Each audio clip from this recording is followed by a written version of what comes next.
जय भीम।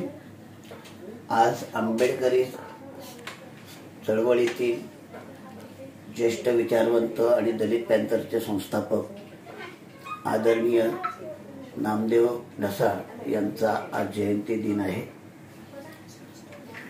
नामदेवरावांना अभिवादन करताना एका नव्या पर्वाचं वैचारिक दालन ज्याने समृद्ध केलेलं आहे अशा दिग्गज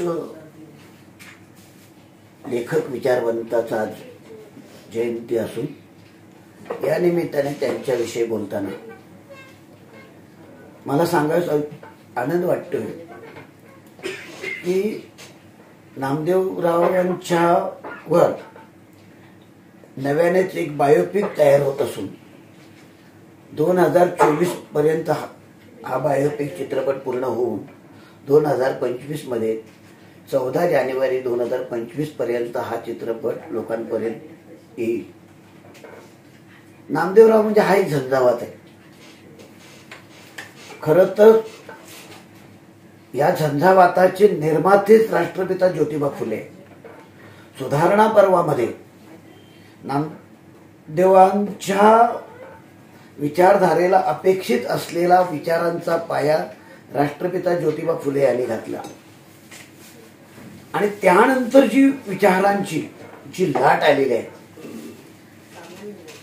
राष्ट्रपिता ज्योतिबा फुल्यांना अपेक्षित असलेला हाच विचार पुढे बाबासाहेबांनी पुढे नेण्याचा प्रयत्न केला आहे। बाबासाहेबांच्या समकालीन असलेल्या विचारवंतांमध्ये कार्यकर्त्यांमध्ये प्रामुख्याने पहिलं नाव घ्यायचं तर राजर्षी शाहू महाराज आहेत, रावबहादूर सिके बोले आहेत। या सर्वांनी सामाजिक समतेचा पाया दृढ करताना जे योगदान दिलेलं आहे तोच विचार पुढे प्रबोधन पर्वामध्ये म्हणजे भारताला स्वातंत्र्य मिळाल्यानंतर जे सुरू होतं ते प्रबोधन पर्व, या पर्वामध्ये जी विचारांची लाट आलेली आहे, सामाजिक संघर्षाची जी छाननी केलेली आहे, ज्याला आपण फिल्टरेशन म्हणूया, जसं पाण्यामध्ये असलेला गाळ बाहेर काढून ते पाणी स्वच्छ केलं जातं पिण्यायोग्य, अशा प्रकारचं काम प्रबोधन पर्वामध्ये म्हणजे महाराष्ट्र संयुक्त महाराष्ट्राची स्थापना झाल्यानंतर खऱ्या अर्थाने आलेली मरगळ जी आहे ती दूर करण्याचं काम 70 ते 80च्या दशकामध्ये दलित पॅंथरने केलेलं आहे, हे नाकारता येणार नाही। दलित पॅंथर म्हटलं की फक्त नामदेव ढसाळ असं नाही, खरं तर पॅंथरची स्थापनाच मुळी नामदेव ढसाळ आणि झवी पवार या दोन नेत्यांनी केलेले आहे आणि त्यानंतर पुढचा इतिहास आपल्याला सर्वांना माहिती आहे। पण काही गोष्टी सांगाव्या लागतील, त्या म्हणजे पॅंथर हा झंझावात आहे आणि त्याचे दोन अध्वर्यू म्हणजे नामदेव ढसाळ आणि झवी पवार आहे। तसं नामदेवचं फार खूप काही शिक्षण आहे, कुठल्या महाविद्यालयाची पदवी नव्हती। कामाडीपुऱ्याजवळील म्हणजे सिद्धार्थनगर बागरोड जिथे दलित पॅंथरची स्थापना झाली तिथून पासून अवघ्या हाक्याच्या अंतरावर असलेल्या कामाडीपुऱ्यामध्ये 7व्या गल्लीतल्या एक महानगरपालिकेमध्ये नामदेवचं शिक्षण झालेलं आहे। त्याचं वास्तव्य बाजूलाच असलेल्या जयराजभाई लेन मधील नव्या ढोरचाळीमध्ये। जयराजभाई लेनचा उल्लेख यासाठी केला की बाबासाहेब परदेशातून जेव्हा आल्यानंतर त्यात पहिलं भाषण जे झालं ती जयराजभाई लेन ऐतिहासिक, आणि अशा चाळीमध्ये नामदेव लहानाचा मोठा झाला, वाढला। अत्यंत प्रतिकूल परिस्थितीत जीवन जगत असताना नामदेव मधला सुप्त असला दडलेला कवी विचारवंत त्या चाळीमध्ये घडत गेला।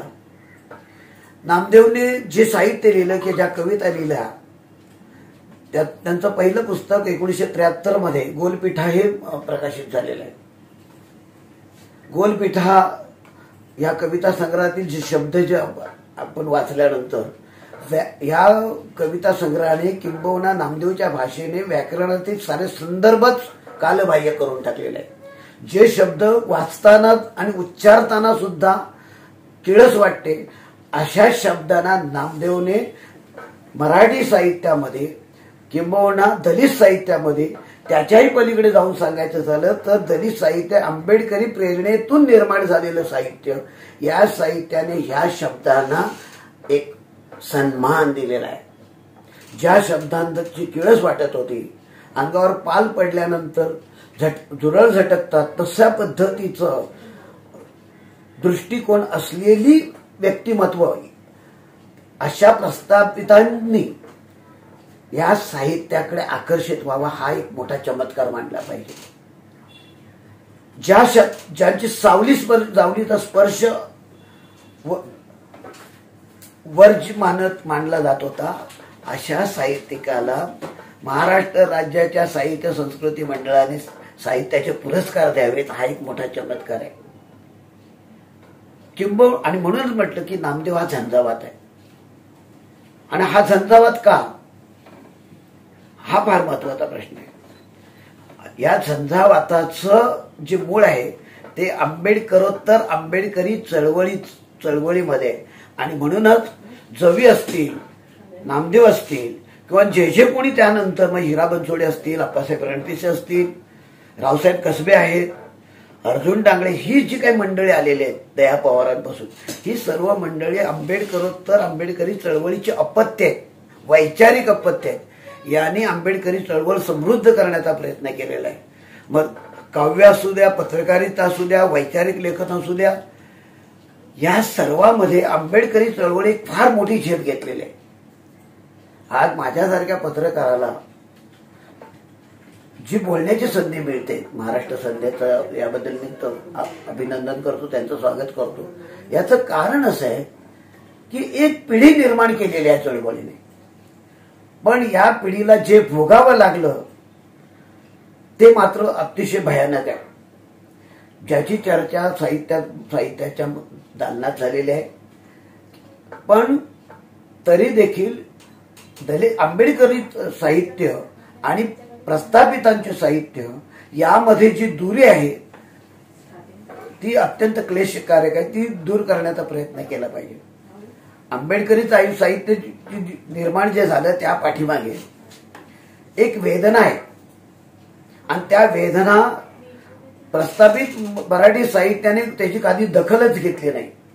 आणि म्हणूनच आमचे मित्र प्राध्यापक केशव मेश्राम असं म्हणतात की शब्द ज्यांचे लिबलिबीत ओल्या बोंबलासारखे, शब्द ज्यांचे लिबलिबीत ओल्या बोंबलासारखे जे वाळवितात इतरांची आद्र ओली म्हणे, अरे शब्दांच्याच मुखवट्यांशी जे बोलतात त्यांना काय सांगावं, कसं सांगावं आणि का सांगावं, हा सवाल नामदेव यांना त्यांच्या काळजाला भिडला.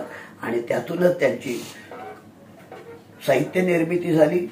यामध्ये तूही इयत्ता कंची तूही इयत्ता हा कविता संग्रह असेल, आक्रोश का रहस्य असेल, किंवा गोलपिठा, ही सगळी जी त्यांची साहित्य आहे, ह्या साहित्याचं 2023 मध्ये महाराष्ट्र राज्याच्या साहित्य महामंडळाने त्यांचा जवळजवळ 1,500 पानांचं एक समग्र वाङ्मय, जसं राष्ट्रपिता ज्योतिबा फुलेंचं वाङ्मय आहे, सावित्रीमाईंवर समग्र वाङ्मय निर्माण करण्यात आलेलं आहे. तर ह्या सगळ्या समग्र वाङ्मयाबरोबरच नामदेवरावांच्या अजून एक मला आठवणी सांगावं लागेल, ते म्हणजे अण्णाभाऊ साठेंचं वाङ्मय शासनाने प्रकाशित केलंय. तसं नामदेवरावांचं सर्व साहित्य लोकांपर्यंत जावं यासाठी महाराष्ट्र शासनाने जो उपक्रम हाती घेतला त्याबद्दल मी त्यांचं अभिनंदन करतो. आणि एक आठवण मला मुद्दाम सांगावी लागते. 15 वर्षापूर्वी नामदेव ढसाळे यांची बायपास सर्जरी झाली आणि त्यांना मुंबईतल्या मेट्रो सिनेमाजवळील म्हणजे धोबी तलावाजवळील प्रसिद्ध बॉम्बे हॉस्पिटल मध्ये त्यांना दाखल करण्यात आलं. 15 माळ्यावरती त्यांना ऍडमिट केलं होतं. आम्ही त्यांना पाहायला नुकतेच गेलो होतो आणि अचानक पोलीस धाड धाड धाड असे धावत पोलीस वरती आले नामदेवरावांना सांगण्यात आलं की अटल बिहारी वाजपेयी येत आहेत. 13 दिवसाचे अवघ्या 13 दिवसाचं प्रधानमंत्रीपद लाभलेले अटल बिहारी वाजपेयी दिल्लीहून मुंबई विमानतळावर उतरताच थेट बॉम्बे हॉस्पिटलमध्ये आले आणि त्यांनी नामदेवरावांना पाहिलं. अटल बिहारींच्या म्हणजे सचिवाने पुष्पगुच्छ अटल बिहारींच्या हातात दिला आणि ज्या खोलीमध्ये त्यांना ॲडमिट केलं होतं तिथला पडदा बाजूला सारला आणि गालातच हसले. अटल बिहारी वाजपेयी एकदाच बोलले, तूही यत्ता कंची तोही यत्ता, हे दोनच शब्द त्यांच्या मुखातून निघाले. तर असा हा नामदेव ढसाळ नावाचा एक सामान्य माणूस, ज्याची या देशाच्या सर्वोच्च अशा नेतृत्वाने म्हणजे प्रधानमंत्री पदावर असलेल्या माणसाने दखल घ्यावी, ही एक फार मोठी गोष्ट आहे. या सांगण्यास मत वाटतो. बोलण्यासारखं खूप आहे, पण आपण वेळेचं भान ठेवून आपण कुठेतरी थांबायला पाहिजे.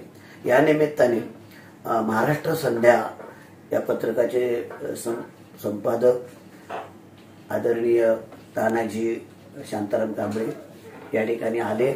त्यांनी आमच्या सार्वभौम राष्ट्राच्या कार्यालयात येऊन आमच्याशी संवाद साधण्याचा प्रयत्न केला, त्याबद्दल त्यांचं मी अभिनंदन करतो. या छोटेखानी मुलाखती दरम्यान आमचे सहसंपादक सुमित सोनवणे, वृत्तसंपादिका रोशनी जाधव, आमच्या आर्टिस्ट मनीषा अभंग आणि रितेश सावंत ही सर्व मंडळी या ठिकाणी उपस्थित आहेत. त्यांचंही या ठिकाणी मी त्यांनाही मनापासून धन्यवाद देतो आणि इथेच रजा घेतो. नमो बुद्धाय, जय भीम.